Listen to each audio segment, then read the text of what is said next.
Jó capítulo 23, versículo 12. Jó 23, versículo 12. Amém? Toda pessoa, quando ela se converte ou ela vem para a casa de Deus, ela começa a viver uma vida, vivendo a palavra, às vezes canta, louva, participa de reuniões. E muitas vezes, ainda assim, ela desconhece o verdadeiro motivo da qual ela tem uma Bíblia sagrada. Muitas vezes ela acaba não entendendo a verdadeira razão em si, por que ela tem que ler a Bíblia. E quando eu não entendo por que eu tenho uma Bíblia, porque eu tenho que ler a Bíblia, eu possa muitas vezes aqui vir e adorar, orar, buscar a Deus, provavelmente eu vou perder algumas oportunidades e vou falhar naquilo que eu deveria viver em relação à minha caminhada ao céu. Amém? Eu tenho uma Bíblia, mas às vezes ela fica parada dentro de casa, às vezes ela está até aberta no Salmo 91, às vezes ela está até aberta no Salmo 23, mas e o valor que ela tem que se revelar para mim? Às vezes nós desconhecemos esse motivo, essa razão. E toda pessoa que ela tem uma Bíblia, ela precisa de entender por que eu tenho a Bíblia. Aí sim ela começa a mudar a vida dela. Qualquer livro que você lê, seja um livro de ensinamentos, de autoajuda, ou esses evangelhos que algumas religiões criam paralelos, né? Todos eles a pessoa pode ler.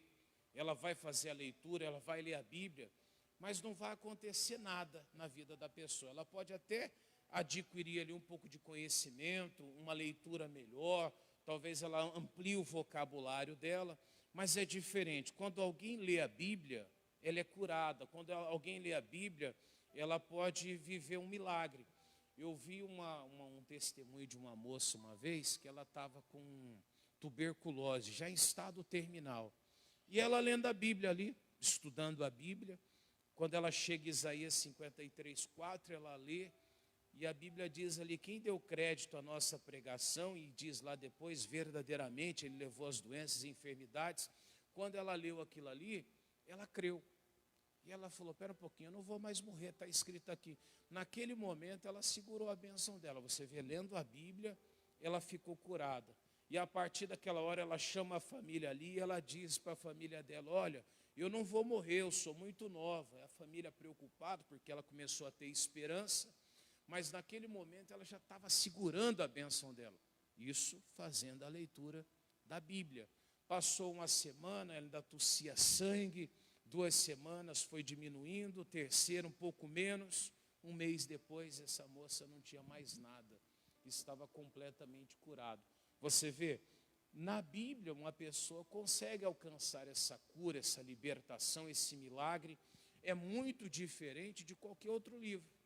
Em nenhum outro livro a pessoa vai alcançar esse resultado na vida dela. Amém? Somente na palavra de Deus. Por isso é importante que eu entenda o motivo de ter uma Bíblia. E a Bíblia aqui, alguns homens da Bíblia, eles tinham uma forma de enxergar a palavra, de ver a palavra. No caso Jó, ele diz assim, ó, do preceito de seus lábios, nunca me apartei. E as palavras da sua boca, o que ele diz? Guardei mais do que a minha porção. Ou dizendo ali, ele estava dizendo que ele prezava muito mais, amém? Muito mais a palavra de Deus do que o próprio alimento sólido. Então ele dava muito mais valor à palavra de Deus, às palavras da sua boca, amém? Mais do que a minha porção, do que o alimento que ele come. Então, entre os dois tipos de alimento, ele diz que ele prezava muito mais a palavra, o alimento espiritual. Então, para Jó, a palavra de Deus é um alimento. Agora, você imagina a pessoa, quando uma pessoa ela começa a se alimentar da palavra de Deus, ela fortalece a carne ou o espírito? Qual? O espírito, apesar da carne ser fortalecida junto. Amém? Quando eu falo a carne, o corpo. Mas não as vontades em si da carne. E quando uma pessoa ela está mais alimentada da carne, ou a carne dela está mais forte que o espírito dela, normalmente ela tem tendências, como, por exemplo, ali ter depressão, uma tristeza, uma angústia, a pessoa está sempre ali insegura, ela não consegue ter paz dentro dela, é como se tivesse ali até o corpo forte, mas por dentro uma insegurança. É diferente de uma pessoa bem alimentada espiritualmente. Quando o espírito está forte, normalmente essa pessoa ela consegue ter um domínio sobre a vontade da carne. E por mais que a carne atraia de alguma maneira ali a atenção dela, o espírito ele está ali edificado. Então ela não perde o equilíbrio dela. Quando uma pessoa não está edificada espiritualmente, a carne ela perde a paz. Quando ela fica diante de uma insegurança, diante de uma luta, vem uma adversidade, a pessoa ela perde o controle. Já quando ela está edificada espiritualmente, não. A postura dela é diferente. E o próprio Cristo também, ele confirma isso. Lucas capítulo 4, versículo 3. Vamos lá? Jesus, ele confirma as palavras de Jó. Lucas 4, 3. É a mesma passagem de Mateus 4, só que lendo em Lucas ali, a gente consegue entender. Amém, igreja? Então é bom ter a carne fortalecida, amém? Mas é muito mais importante o teu espírito, amém? O que diz lá? E disse-lhe o diabo, né? Se tu és o filho de Deus, diz a esta pedra que se transforme em quê? Você vê a postura do diabo? Se tu és o filho de Deus, leu 3, tá bom? Está no 4 monitor, mas leu 3. Se tu és o filho de Deus, diz a essas pedras que se transformem em pão. Ou seja, ele coloca já em Jesus uma dúvida. Mas o que acontecia com Cristo naquela hora? A carne dele estava enfraquecida, porque fazia 40 dias que ele não comia, amém? Mas o espírito dele estava mais forte ou mais fraco? Mais forte. Ou seja, aquela dúvida, as investidas de Satanás, não tinha tanto efeito ali contra Jesus, porque a carne dele estava enfraquecida. Agora você chega para uma pessoa que a carne dela está forte, uma pessoa que a carne dela está forte, o almoço atrasa, ela fica brava, é verdade ou não é? O alimento não fica bom, ela reclama. Eu já vi pessoas reclamar porque está com um pouquinho mais de sal, porque está um pouquinho menos de sal. E às vezes a pessoa até fica revoltada com aquilo ali. Ah, passou do horário, não era o que eu queria estar comendo. Quando a pessoa, a carne dela está enfraquecida, toda comida é boa. É verdade ou não é? Já reparou isso? Você não vê uma pessoa, quando ela está realmente com o corpo enfraquecido, faminta, ela reclamar que a comida não está boa, que está ruim. Toda comida é bom. Já reparou isso? Porque não é o gosto que domina ela, mas ela está fortalecida espiritualmente. E aí Jesus, ele convida isso, Jesus responde o que no 4:4? E disse-lhe Jesus, né? Está escrito que nem só de pão, o quê? Viverá o homem, mas de toda palavra que sai da boca de Deus. E Jesus fala isso quando? Depois de estar em jejum 40 dias e 40 noites. Ou seja, era um momento que era para Jesus estar mais necessitando de alimento físico, né? Mas ele dizia, nem só de pão vai viver o homem, mas de toda palavra que sai da boca de Deus. Então, para Jó e para Cristo, a palavra de Deus, ele era um sustento, um alimento forte. Diga graças a Deus. Um pouquinho mais lá para trás, você volta na Bíblia em Provérbios 8:11, para Salomão, a palavra de Deus, ela era algo tão valioso. Esse homem foi um homem, um dos mais ricos que houve e o mais sábio. A Bíblia diz que não haveria alguém com tanta riqueza e com tanto conhecimento quanto ele. Então, na visão de um homem muito rico e muito sábio, a palavra de Deus para ele era semelhante a um mineral muito caro. Olha o que ele diz ali. Porque melhor é a sabedoria do que o quê? Do que os rubis ou pedras preciosas, né? E tudo o que mais se deseja não se pode comparar a ela. Então, para ele, a palavra de Deus, ela sobressaía a qualquer coisa que tivesse valor, a qualquer coisa que pudesse ser desejada por alguém. Ele dizia que a sabedoria ela se sobressaía. A palavra de Deus, ela sobressaía tudo isso daí. E quando alguma coisa ela é tão valiosa, ela tem um valor muito grande para a gente não deixa ela de qualquer jeito. Deixa. Se você tiver lá um anel de rubi, você vai deixar ele jogado, exposto? Você vai guardar ele com todo cuidado. O próprio Davi, ele dizia que ele escondeu a palavra de Deus no coração dele para ele não pecar. Ou seja, ele deixava escondido para que nenhum ladrão viesse, como diz na parábola de Jesus, e roubasse, como Satanás que vem e tira a semente. Então ele dizia que a palavra ficava para ele ali, bem escondidinho dentro do coração dele. Para quê? Para no momento exato que deve ser mostrado, ou que você deve colocar por prática ali a palavra, numa adversidade, numa luta, ali sim você usa a tua sabedoria. Amém? Então, para Salomão, a palavra de Deus, ele estava acima de qualquer coisa valiosa que existe. Quantas pessoas hoje em dia, elas não desprezam o valor da palavra? Tem gente que ela despreza. Outro dia alguém falou para mim assim, por que a igreja pede oferta? A pessoa estava reclamando que vai na igreja, a igreja pede oferta. Mas se você olhar por aí, se alguém for numa palestra de autoajuda, ele paga para entrar, sim ou não? E às vezes o valor é exorbitante. Quando você vai num culto, você está ouvindo também palavras que vão fazer na sua vida uma transformação. É verdade ou não é? E ela está acima de qualquer ensinamento que um homem pode te passar de conhecimento próprio. Mas você vê, algumas pessoas não conhecem o verdadeiro valor da palavra de Deus. Ela é cura? É. Ela é um sustento? Ela é. Ela é mais valiosa do que qualquer coisa é. Mas nem todo mundo conhece o valor que a palavra tem. Amém? Para Davi, lá em Salmo 119, versículo 105, Davi dizia que para ele a palavra de Deus era como um luminar, uma luz, uma lâmpada forte para ele. Salmo 119, 105. Estão entendendo até aqui? Estou mostrando como que cada personagem da Bíblia ali, de alguns separados, né? Eles viam a palavra de Deus. Então, para Jó era alimento, não é? Jesus confirmava isso. Para o Salomão era algo muito valioso, mais do que qualquer coisa desejável. E para Davi era como a luz.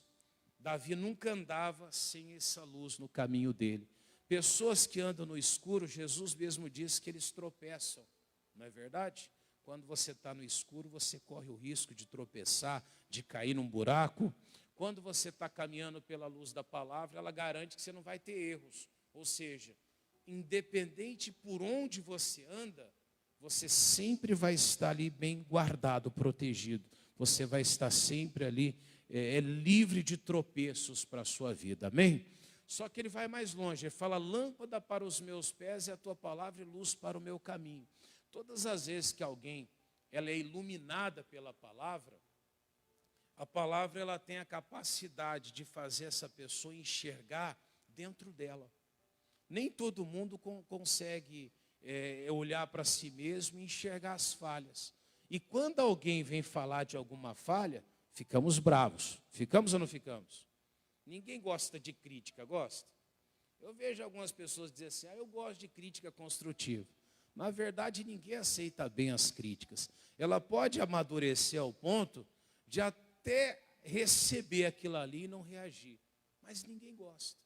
Você critica uma mãe, o jeito dela lidar com o filho, ela fica chateada.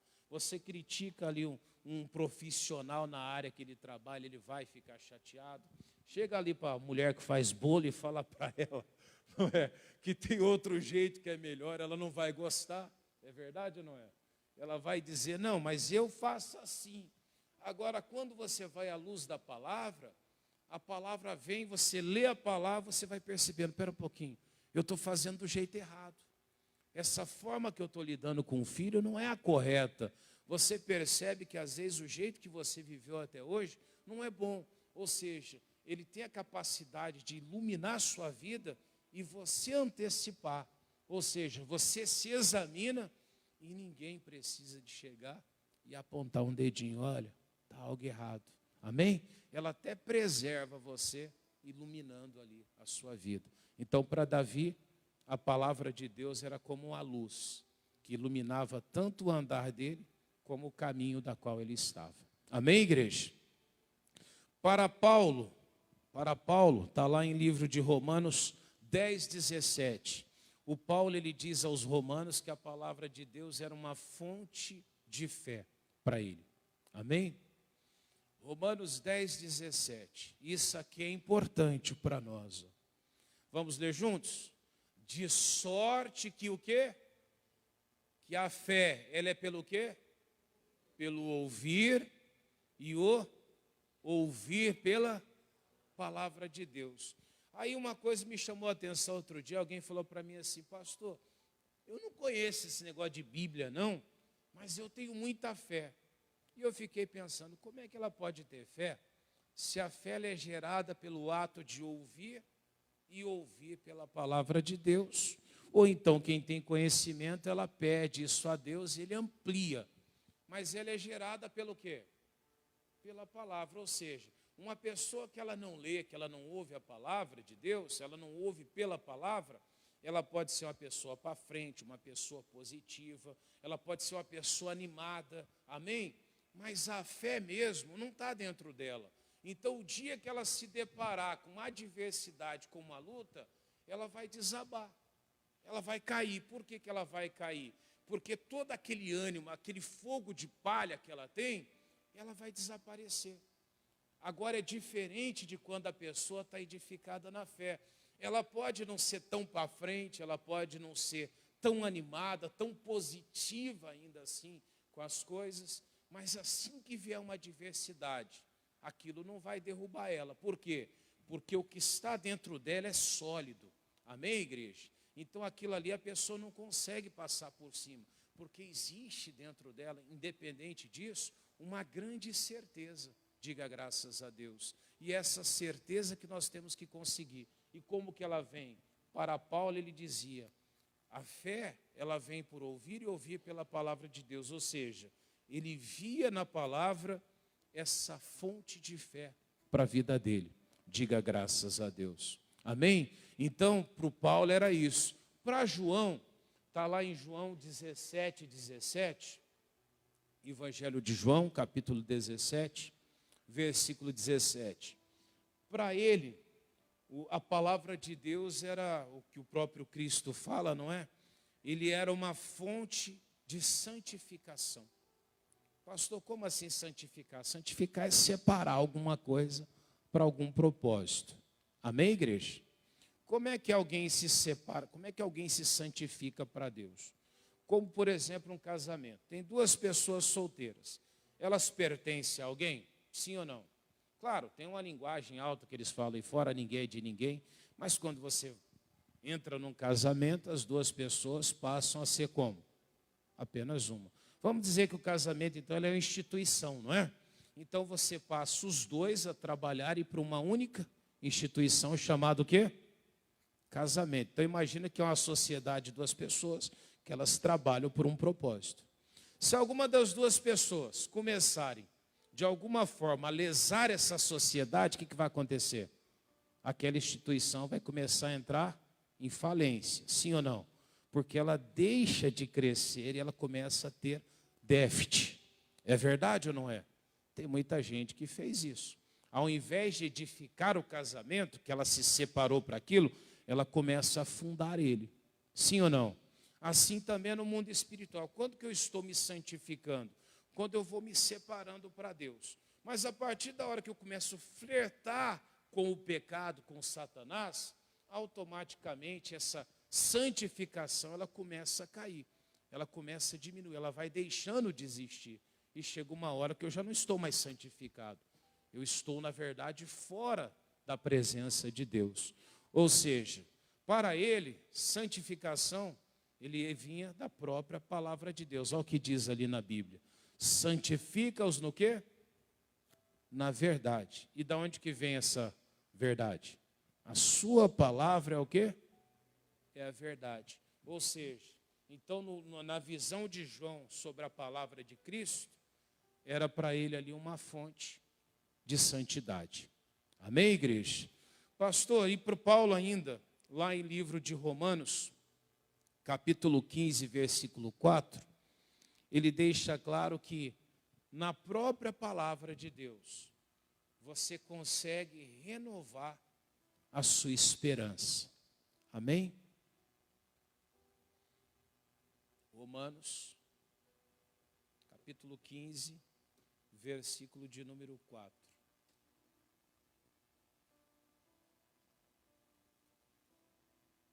Podemos ler?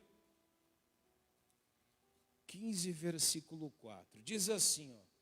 Ora, o Deus de paciência, pulei aqui, porque tudo que dantes foi escrito, para nosso ensino, foi o quê? Foi escrito, para que, pela paciência e consolação das Escrituras, tenhamos o quê? Ou seja, ele deixa claro aqui na visão de Paulo, que toda a palavra, tudo que existe na palavra, tudo que a Bíblia deixa ali claro, ela tem um propósito para nossas vidas, ela existe com um fundamento, amém? De trazer para você ali a esperança de Deus. Algumas pessoas olham e falam, não, a Bíblia é ultrapassada, não é não. Ao contrário, tudo que existe ali, ele é atual.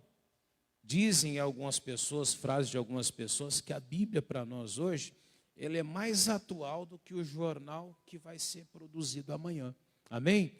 Coisas que vai acontecer no jornal de amanhã, a palavra já abrevia. Ou seja, toda pessoa que ela está sem esperança, que ela está caída de alguma maneira, ali na palavra de Deus, ela encontra ali, na consolação da Escritura, ela consegue absorver ali e trazer para a vida dela a esperança novamente. E como que é a pessoa que não tem esperança? Uma pessoa que não tiver esperança, ela não tem nada. É verdade ou não é? Uma pessoa, ela perdeu a esperança, ela já está caída. Então a esperança precisa estar dentro dela.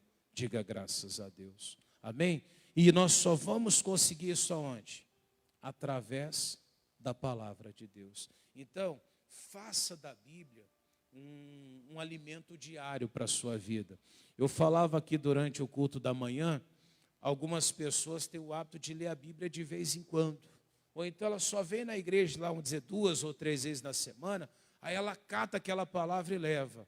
Mas não, no próprio oração do Pai Nosso fala, o pão nosso de cada dia dai-nos hoje. Ou seja, a cada dia você precisa ir ali na palavra e se alimentar daquela palavra, para que naquele dia você possa ter novamente a esperança de Deus em você. Diga graças a Deus. Amém? Vamos orar então, irmãos? Cadê o pedido da oração da família? Entrega para os irmãos aí, estão passando por vocês. Tá friozinho hoje, irmãos? Tá, né? Pior que nem tá tanto, né, irmãos? Eu vi lá, estava 16, 17 graus, né? Tá mais ou menos. Mas o ventinho tá incomodando, né, irmãos? Eu estava olhando ali a previsão de tempo de chuva. E aí olhando aí a previsão de chuva ali. Pelo que se olhava assim, era chuva, chuva, chuva, chuva. Vai chover até Jesus voltar, irmão. Né? Marcava segunda chuva, terça chuva, quarta-feira chuva, quinta-feira chuva, sexta-feira chuva. Não sei se mudou. Aí eu pensei, falei, puxa, vai chover direto então. Não é? Mas glória a Deus por isso também, é verdade ou não é? Se Deus quer mandar chuva, nós recebemos com o coração feliz. Amém? Vamos ficar de pé para nós orarmos? Coloque-se de pé, feche os olhinhos agora, eleva o pensamento à presença do Pai, soberano Deus e Pai eterno. Na Tua presença nos colocamos agora. Entramos na Sua presença, meu Pai, e buscamos a transformação do Teu poder. Queremos, Jesus, chegar mais perto de Ti. Queremos encontrar, meu Deus, na Sua palavra, Pai, tudo aquilo que ela nos promete. Quando nós lemos a Sua palavra, meu Deus, para Jó, nós encontramos a força, o suplimento necessário. E o próprio Cristo confirma isso. Meu Deus, para Salomão ele dizia que era algo muito valioso, que excedia qualquer desejo. Davi, ele via, meu Deus, como uma luz que iluminava. Meu Deus, o Paulo, ele dizia que para ele era uma fonte de fé. Para João, o Senhor, uma fonte inesgotável de santidade. Ah, Jesus, nós queremos usufruir de tudo isso. Então vem agora, meu Deus, com o seu poder. Estamos aqui clamando por nossa família, para os nossos familiares, para os nossos parentes.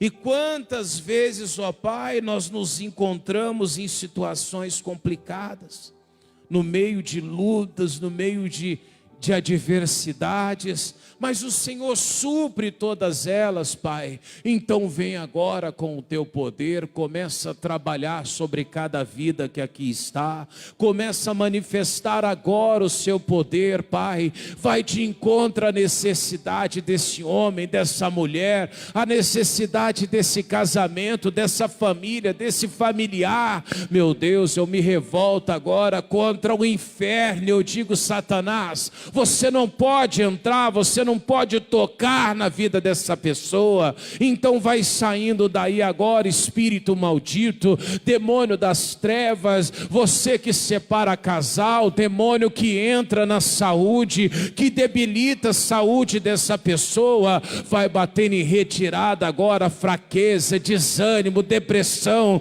opressão, sentimento de inferioridade, o complexo, vai saindo para fora agora. Demônio, eu estou te repreendendo agora, opressor, vai bater em retirada de dentro daquela casa, daquela família. Eu falo a você, demônio que fica nos quatro cantos dessa casa, você que entrou naquele lar, você tenta roubar a salvação daquele filho, daquela família, daquele familiar. Meu Deus, eu repreendo agora Satanás, eu mando agora esse demônio sair. Eu digo agora, vai saindo daí, demônio, vai bater em retirada agora, aonde você estiver alojado, aonde você estiver encostado, demônio que coloca a fraqueza, o desânimo, a tristeza, a angústia, em nome de Jesus, vai saindo daí agora. Eu estou te dando uma ordem, maldito, vai caindo por terra agora. Você que foi pago na cascata, no candomblé, na magia negra, na quimbanda, demônio que entrou para separar, para destruir aquela pessoa, para destruir o lar dela, para destruir a convivência, a comunhão entre os irmãos, em nome de Jesus, não resista mal, isso, erga a tua voz agora, você tem autoridade, manda esse mal sair agora, aonde você estiver, maldito, eu estou quebrando agora o seu domínio, eu estou ordenando agora que todas as forças das trevas,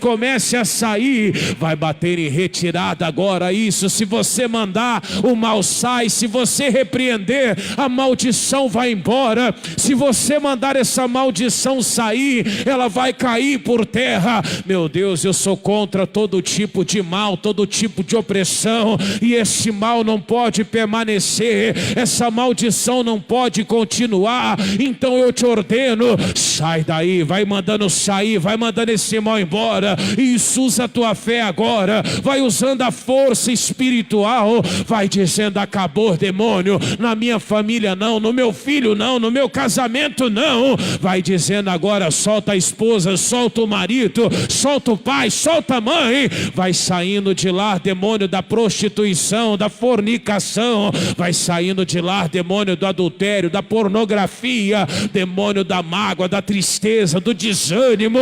Eu estou te repreendendo agora, maldito. Vai caindo por terra agora, vai saindo agora, vai caindo por terra a maldição. Eu te repreendo, eu ordeno a tua saída, eu dou uma ordem dizendo, vai pegando aquilo que é seu, os teus males, e em nome de Jesus sai, em nome de Jesus cai por terra, em nome de Jesus bate em retirada. Eu te repreendo, maldito, eu te ordeno, sai, sai, sai e sai, em o nome de Jesus. Pai querido e Pai amado, Aqui está o pedido de cada pessoa, Pai. Meu Deus, toque em cada familiar agora e levante os familiares. Meu Deus, nós nos ajoelhamos agora. Se ajoelha pela tua casa, pela tua família, pelos teus familiares. Meu Deus, o Paulo, ele dizia: por esta causa, eu me ponho de joelhos perante o Pai de nosso Senhor Jesus Cristo, do qual toda a família toma o nome nos céus e na terra. Meu Deus, nós estamos aqui agora, tomando o nome da nossa família e tomando o nome do Senhor, Pai, levando eles à sua presença, unificando eles ao temor do teu nome, Pai, e pedindo: Jesus, coloque eles de pé. Alguém está orando agora, meu Deus, e talvez está levando agora ao Senhor um casamento caído. Alguém talvez está levando agora, meu Deus, um sentimento de desânimo, de fracasso, de derrota.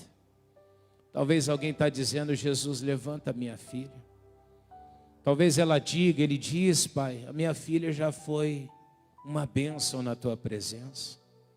E hoje, Pai, talvez está ali, sendo escravizado por uma opressão, por um mal.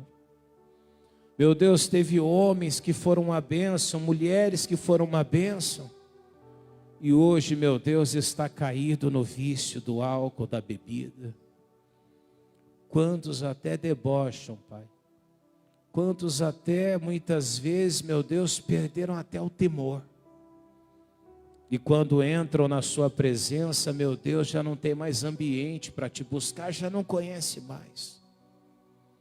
Outro dia alguém dizia, meu pai, que ela se afastou simplesmente da igreja, porque as pessoas diziam que ela não podia beber, que não podia usar roupa decotada. E eu começo a pensar, Jesus, quantas pessoas não estão assim, Pai, se deixando levar por causa da bebida, da vaidade, por causa das drogas, por causa dos prazeres deste mundo. Como até um certo Postes dizia, meu pai, outro dia, que quando um pregador pregava a verdade contra o pecado, pessoas mudavam de vida. Hoje elas mudam de igreja, de ambiente, e assim às vezes acontece dentro de cada casa, Pai. Nem o pai, nem a mãe mais pode falar e ensinar, porque o filho está tão distante do Senhor, Pai, tão longe de Ti, Deus, que já não consegue mais enxergar a verdade. Mas o Senhor já abreviava essas coisas, Pai. O Senhor dizia que nos últimos dias haveria pessoas mais amantes de si mesmo, pessoas que seriam, meu Deus, dissimuladas, que seriam, meu Deus, doutores de si mesmo, teriam, meu Pai, uma visão dela mesma. Quantas pessoas, Pai, quantos estão caídos, enfermos, doentes, quando não fisicamente, doentes mentalmente, espiritualmente. Quantos não perderam a vontade de viver? Quantas vezes, meu Deus, nós nos deparamos com pessoas que elas estão vegetando sobre a face da terra, Pai. Viver para ela tanto faz, porque ela já não tem mais prazer na vida, Deus. Mas Jesus, levante agora, cure aquelas que estão vivendo escravas de uma depressão, de uma opressão, escravas de um caminho mau, de um desejo mau, de um pensamento mau. Faz acontecer, meu Deus, uma transformação, um êxodo espiritual, que ela saia, meu Deus, daquela situação que ela está prostrada, e que ela possa verdadeiramente, meu Deus, se levantar. Pede para Ele, Deus, levanta a minha casa, levanta o meu lar, levanta, meu Deus, a minha família, os meus, Pai. Coloque eles de pé, Senhor, para que eles possam te exaltar, te glorificar, te bendizer, ó Pai. Oh, é o que nós te pedimos agora. Deus, eu creio no teu poder e eu levo tudo à tua presença. Nada passa despercebido aos olhos do Senhor. Diga: minha casa, Deus, está de pé pelo teu poder, no nome de Jesus. Vamos aplaudir o Senhor? Glória a Deus. Amém. Pode se sentar mais uma vez em nome de Jesus. Glória a Deus.